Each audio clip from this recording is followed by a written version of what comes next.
what businesses are the ones that maybe you should consider going into? What should you stay away from?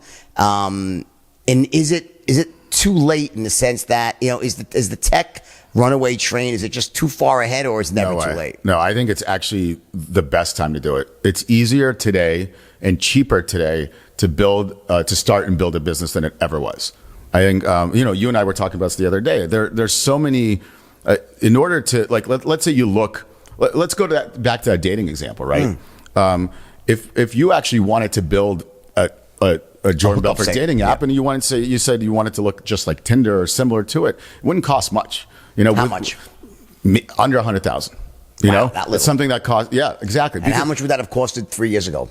Without a real example, probably closer to the million plus that Tinder actually cost to build, right? And the difference is there are a couple things, right? So one is you have clear examples, right? So you know exactly, like, the path has already been paved. The tricky thing about technology is, unlike building a house or something, there are no standards and rules and permits, and they're not things that say a door has to be this size. They're not things that says a login button has to comply with these compliant. You know what I'm saying? And so the slate is wide open, which means you can literally, things can get out of hand and you can build forever and you don't know what you're building. But if you have a clear path and you have clear examples and you want to mimic something but make it your own, it's way, way cheaper. So that's like one general idea, right? There's so many things already out there now that the likelihood that you're putting something out there that's completely brand new and hasn't existed in some kind of form is very low. So basically, look at what's out there. And I forgot the name of the person, but he said, this person said, and I've stuck to this quote for a long time, don't reinvent the wheel, obviously, especially in tech. Don't try to innovate something completely from scratch.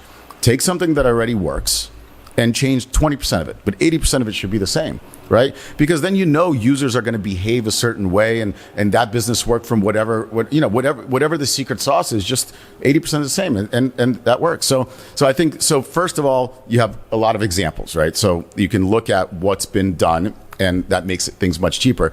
And then you can point your developers and your marketers to say, hey, this is a clear path of how to do it.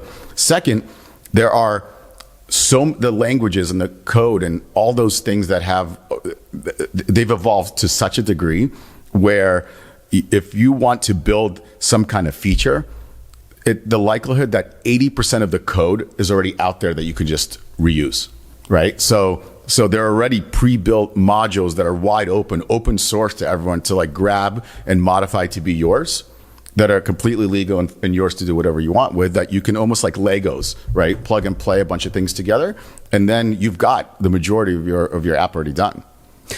Give me an example of a company in the last few years that did what you're saying. I don't know. Do you remember like the whole Meerkat Periscope thing? Like there was this trend, I think it was probably maybe 5 years ago where it was like, let's go live on Twitter with video, right? And I think the first one was like Meerkat and launched in South by Southwest. And like 3 months later, Periscope came out. And that's a perfect example, because Meerkat used to be the talk of the town. Everybody was saying how amazing it was. This is the new thing. It was the new hotness, right? And literally, like, it got replicated within 90 days. And when you can replicate within 90 days, it doesn't mean you're putting 100 engineers and spending $1 million. You don't need to do that. Right. So is, one of the things Warren Buffett is a big believer in, I want to build or go into businesses, buy them when they have moats around them. Do you believe in that?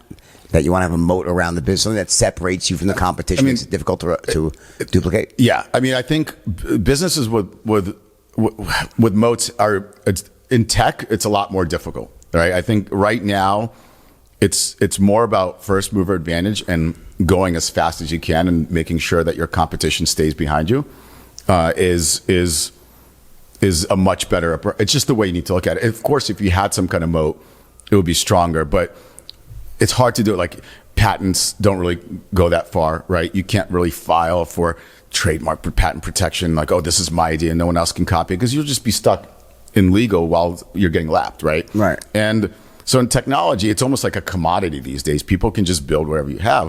I think if you have a brand, like you have a brand, right? If you have a brand, that's an incredible moat. And if you look at fashion, for example, businesses like that, they have giant brands with huge moats, and it's very hard to compete with them because they're established.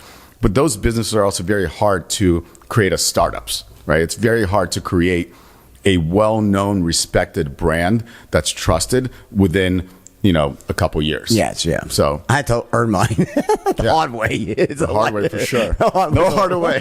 It's a lifetime. Kids, don't do that. Don't, trust me. People say there's a better way to go out becoming a household than the way I did it. Yeah. And it's a 1 in a billion shot, by the way. That's right. What do you think is the best way though? Like, so for someone right now, let's say you were, 21, 22 years old, right? And heading out into the business world right now, what would you do? What would be your first move? I don't know. I guess if you're good at ideas, right, then I would take a handful of them, maybe 2, 3, 4, and I would create. I would try to build businesses out of all of them. Like right now, even though after my successful exit, I'm building a handful of businesses, but I'm not going out there saying I'm running this company because they're not ready yet. I don't know if they're going to work, right? So basically, take a few ideas and build them a little. Put them out there and see what the feedback is. And the ones that have good reactions and feel like there could be something there, continue on them. The ones that don't, get rid of them. Right. And so that's what I would suggest is like but do it the right way. Don't go out. You don't need to go spend $30,000-$40,000 per app building 4 different apps or whatever it is. You can prove it out for a couple grand each, maybe even less. And if there's legs and there's traction, then take the one that's best and go to the next step. But just the one thing you should not do is just don't go out there and build for 6 months, a year, 2 years, and then put it out there and hope it works. That's just the worst thing you can do in a startup.